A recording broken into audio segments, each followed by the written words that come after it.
नमस्कार, आप देख रहे हैं जनता फोकस। उत्तर प्रदेश की राजनीति एक बार फिर गर्मा गई है। इस बार वजह बना है एक पोस्टर जिसने पूरे प्रदेश में सियासी हलचल मचा दी है। समाजवादी पार्टी के राष्ट्रीय अध्यक्ष अखिलेश यादव और पार्टी के संस्थापक मुलायम सिंह यादव को निशाना बनाते हुए कई जगह पर विवादित पोस्टर लगाए गए हैं। पोस्टरों में लिखे गए नारों ने राजनीतिक माहौल को और गर्म कर दिया है। समाजवादी पार्टी ने इसे अपनी छवि खराब करने की साजिश बताया है, तो दूसरी ओर विपक्ष और सत्ता पक्ष के नेताओं की प्रतिक्रिया ने इस विवाद को और बड़ा बना दिया है।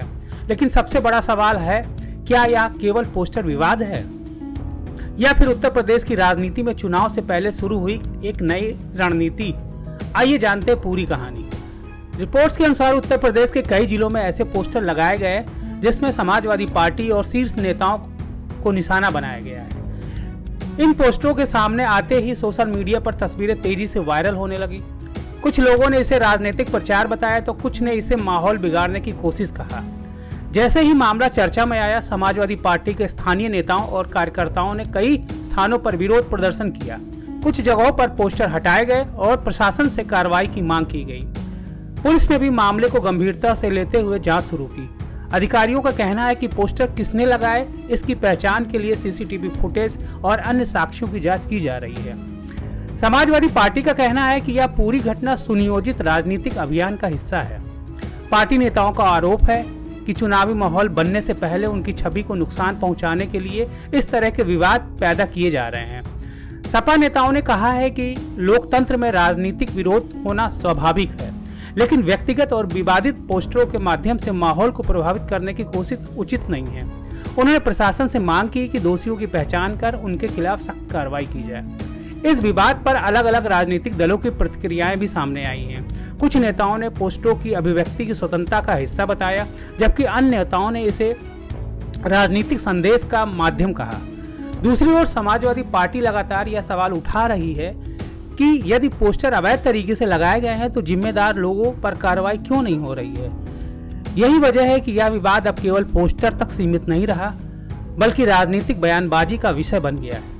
उत्तर प्रदेश की राजनीति में चुनाव से पहले पोस्टर, नारे और जनसभाएं हमेशा महत्वपूर्ण भूमिका निभाते हैं। राजनीतिक विश्लेषकों का मानना है कि चुनाव नजदीक आते ही दल अपने समर्थकों को सक्रिय करने और विरोधियों पर दबाव बनाने की कोशिश करते हैं। हालांकि यह भी सच है कि किसी भी राजनीतिक दल पर लगाए गए आरोप तब तक साबित नहीं माने जा सकते हैं जब तक उनके समर्थन में ठोस और आधिकारिक प्रमाण सामने न आ जाएं।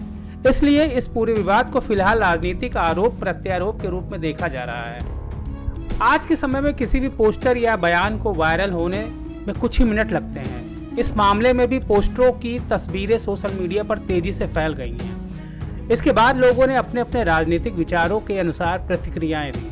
कुछ लोगों ने पोस्टरों का समर्थन किया, जबकि कई लोगों ने इसे लोकतांत्रिक राजनीति के स्तर को गिरने वाला कदम बताया। अब सबसे बड़ा सवाल यह है कि क्या इस तरह के विवाद जनता के असली मुद्दों, रोजगार, शिक्षा, स्वास्थ्य, महंगाई और कानून व्यवस्था से ध्यान भटका देते हैं, या फिर यह चुनावी राजनीति का सामान्य हिस्सा है? इसका जवाब आने वाले दिनों में जनता की प्रतिक्रिया और राजनीतिक दलों के अगले कदम तय करेंगे। फिलहाल इतना साफ है कि उत्तर प्रदेश की राजनीति में पोस्टर विवाद ने नई बहस छेड़ दी है। एक तरफ समाजवादी पार्टी इसे राजनीतिक साजिश बता रही है, तो दूसरी ओर अलग अलग नेताओं की प्रतिक्रियाओं ने इस मुद्दे को और चर्चा में ला दिया है। पुलिस जांच जारी है और आने वाले दिनों में स्पष्ट हो सकता है कि इन पोस्टरों के पीछे कौन सा और क्या कानूनी कार्रवाई की जाती है। तब तक इस मामले को आरोपों और राजनीतिक प्रतिक्रियाओं के बीच चल रहे विवादों के रूप में ही देखा जाना चाहिए। आपकी राय क्या है? क्या आपको लगता है कि चुनाव से पहले ऐसे पोस्टर राजनीतिक माहौल को प्रभावित करते हैं, या फिर जनता अब इन मुद्दों से आगे बढ़ चुकी है? आपकी राय में कमेंट बॉक्स में जरूर लिखें। अगर आपको यह वीडियो जानकारी पूर्ण लगा हो तो वीडियो को लाइक करें और अपने दोस्तों के साथ शेयर करें। जनता फोकस न्यूज को सब्सक्राइब करना बिल्कुल ना भूलें। धन्यवाद। जय हिंद।